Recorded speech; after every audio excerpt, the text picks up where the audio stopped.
Welcome to everyone who is tuning in online or on City Cable, and thank you for taking the time to join us for our annual Domestic Violence Vigil and bring awareness to this important issue. I want to start by thanking Respond and the Somerville Commission for Women, both for organizing today's event and for the work that you do year-round on behalf of Somerville's residents. Although we cannot gather like we usually do, it's been important to find ways to continue to hold events like the Domestic Violence Vigil.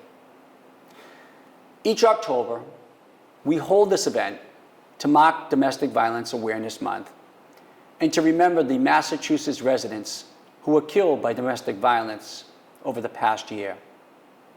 It's sobering to hear the names read aloud and to reflect on the tragedy of each death. Hearing each name helps us see the humanity among the stats. Each person whose name will be read later in this ceremony was someone with hopes and dreams, hobbies and interests, and who was loved by friends and family. And we're also reminded that domestic violence affects people of every race, gender, sexuality, and socioeconomic group. One often cited statistic is that every minute, an average of 20 people in the United States are the victim of intimate partner violence. It's a staggering number, especially when you zoom out and think about how many people that translates to each day, each week, each month, and each year. And unfortunately, that number is likely higher this year. Many of the precautions that have been necessary to protect ourselves and our community from COVID-19, staying indoors, limiting visits with those we don't live with, can also cut people off from their friends, family, and other social supports. Sadly, increases in domestic violence reports have been documented around the world during this pandemic. So I want to take this opportunity to remind anyone who may need it that help is available.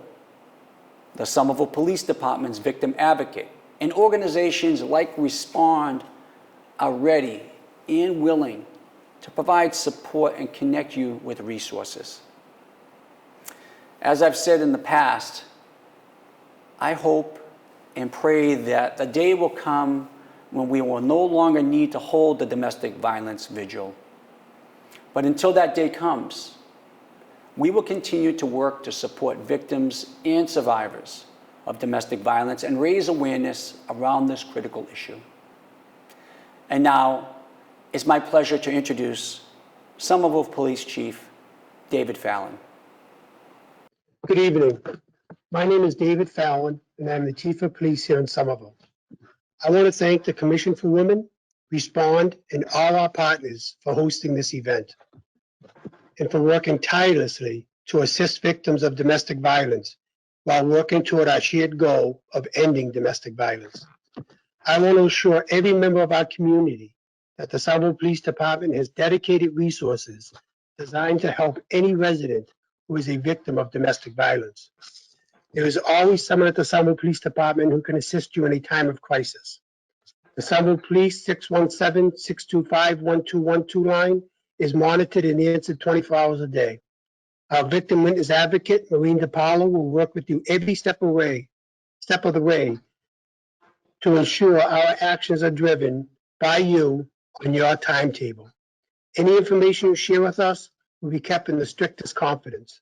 Maureen can be reached at 617-625-1600, extension 7279. And of course, always in an emergency, please dial 911. Holding this vigil virtually this year reinforces impacts of COVID-19 and the sense of separation and isolation our residents can feel. I want to reassure any person out there tonight who has been the victim of domestic violence, you are not alone. You are loved, thought about, and prayed for. The road from victim to survivor is not an easily traveled road, but it is a road that does not need to be traveled alone. Along with Somerville Commission for Women and Respond, the Somerville Police Department are your partner on the road to healing. Please reach out. You are important to us. You are a survivor. At this time, it is my honor to introduce Stephanie Galazi, co-chair of the Women's Commission. My name is Stephanie Galazi, and I am a co-chair of the Somerville Commission for Women. October is Domestic Violence Awareness Month, and we are commemorating the victims of domestic violence in Massachusetts in the last 12 months, people who should never have suffered or died. We would like to encourage everyone who may need help to seek it. Domestic violence has taken more American lives than 9/11 and the wars since then combined. Unlike soldiers, Americans struggling with domestic violence do not receive training to protect themselves. Many are trying to care for young children at the same time. They are not going to war, they are going to their homes, which should be a place of safety, and yet they face dangers there that far too often end in injury or death. A soldier can return home when the war ends. For victims of domestic violence, home is part of what is lost. In 2011, the United Nations identified the United States as a country with a high rate of death from domestic violence for pregnant women. The death rates from domestic violence have risen in the United States from 3 deaths a day in 2005 to 4 deaths a day in 2019. And this year, the coronavirus has exacerbated the situation by forcing people to stay home with their abusers. We have a real problem in the United States, and it's not getting better. The victims of domestic violence live among us, their pain too often unseen. We at the Somerville Commission for Women are deeply appreciative of the work done by Respond, which provides life-saving shelter, a crisis hotline, and other services to help victims of domestic violence leave their abusers and move towards more secure lives. But we can all do more to engage. Talk about domestic violence. Condemn the violence, condemn each death. Give help when asked and check in with friends. The violence may happen in homes, but those homes are in our communities.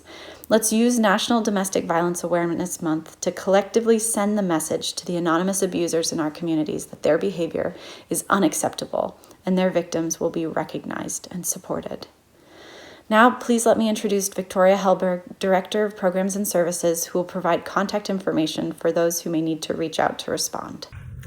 October marks Domestic Violence Awareness Month, and while this year certainly looks different, I'm glad that we were able to create this video in order to acknowledge Domestic Violence Awareness Month and to honor those that have lost their lives due to domestic violence. When the COVID-19 pandemic hit Massachusetts and the stay-at-home advisory was put into place, all of us at Respond began to worry. For many of our clients, this meant they would now be at home with their abusive partner 24 hours a day, and that little bit of relief they had when their partners went to work or when they went to work is now gone. One example of a tactic to gain power and control is using isolation.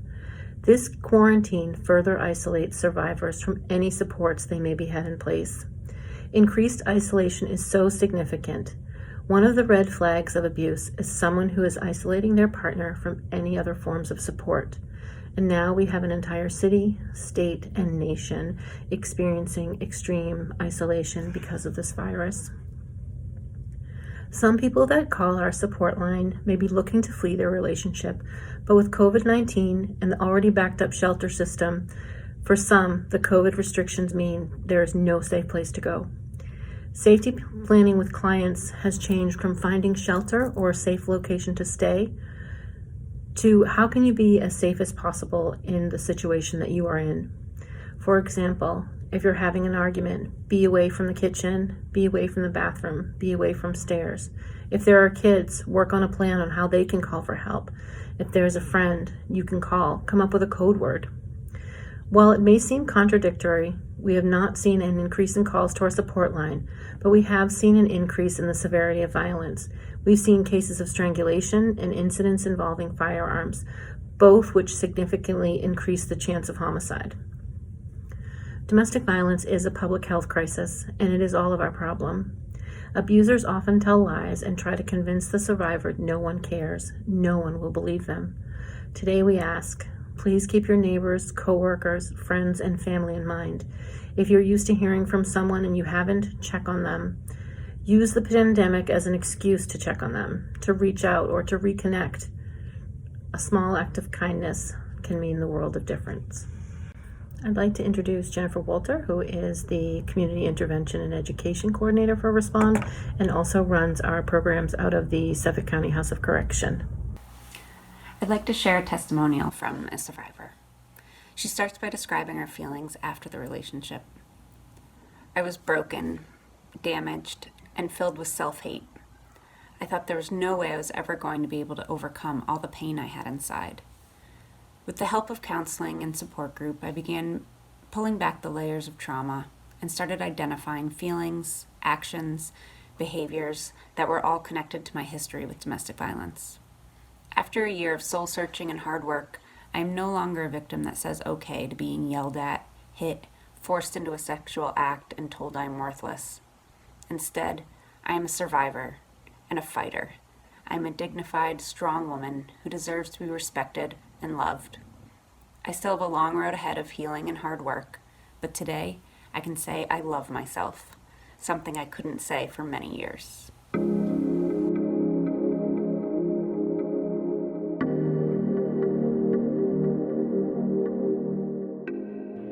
August 17th, 2020. Megan McNeil, 27, of Worcester. She was a registered nurse and a mother to a 5-year-old daughter. She and her boyfriend got into an argument. He shot and killed her, and subsequently killed himself. They left behind the one child whom they shared together. Megan was an incredible caregiver and was dedicated to her field, so much so that even in passing she was able to donate her organs to the people who need them most.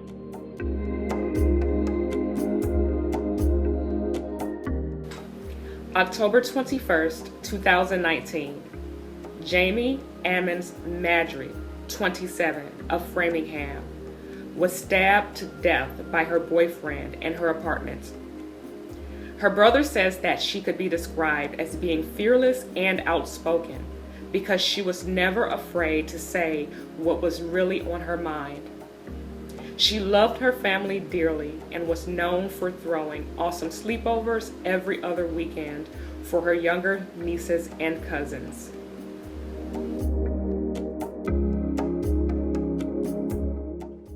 December 1st, 2019. Charlie Cook, 44, of North Adams, was attacked by her husband previously in the year, which resulted in her being in a coma.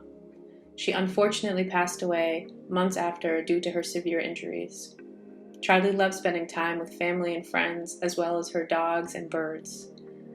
She was known for always trying to make others laugh.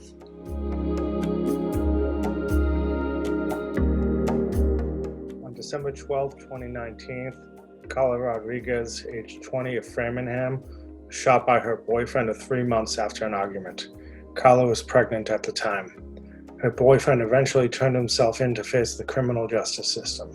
Carla had been described as a beautiful soul by her family, who is now caring for her son that she left behind. March 27th, 2020. Mardiette Du Bois, 57, of Wareham, was stabbed to death by her husband. She is missed by her friends and her family.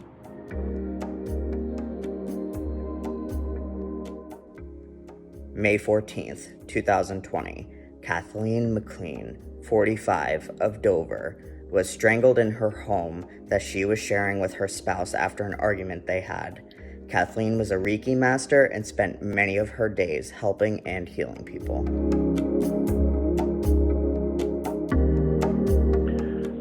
November 3rd, 2019. Shanique Rodan, 34, of Springfield, was shot to death by a man who was enraged about her informing him that he was the father to her 2 children. Shanique was a mother to 6 children total who miss her dearly.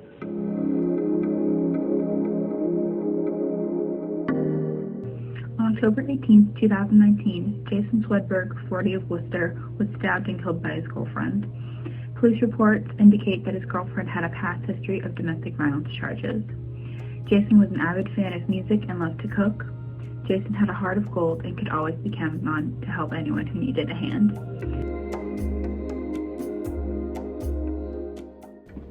March 26, 2020. Sandra L. Kumar, 53 of Mashpee, was killed by her boyfriend who she was living with. Sandra always made the best out of the worst situations. She was an extremely positive individual. She was also an artist and loved using charcoal to create black and white portraits.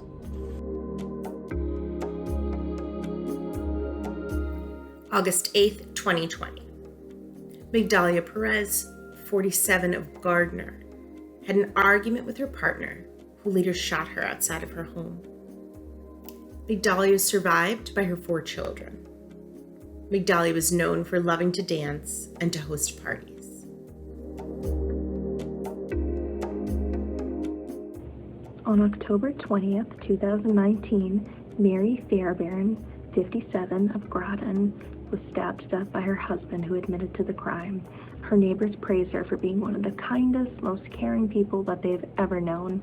She can be described as someone who is always looking out for others and willing to help.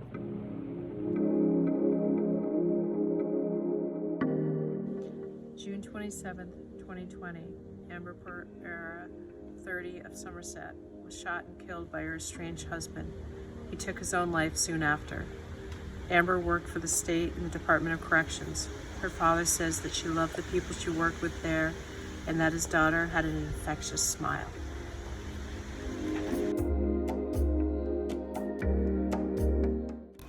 October 7th, 2019, Deirdre Zaccardi, 40, was shot to death by her husband, Joseph Zaccardi. Her husband also took the lives of their 3 children, Alexis, 11, Catherine, 9, and Nathaniel, 9, before he turned the gun on himself. Deirdre was an active volunteer in her community and an incredible mother. Thank you for holding space this evening to honor those who have been lost. Many of these stories were difficult to hear.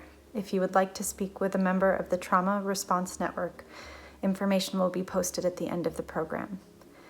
Thank you to everyone who coordinated and participated in this program. We would like to pause for a moment of silence to honor those who have been lost.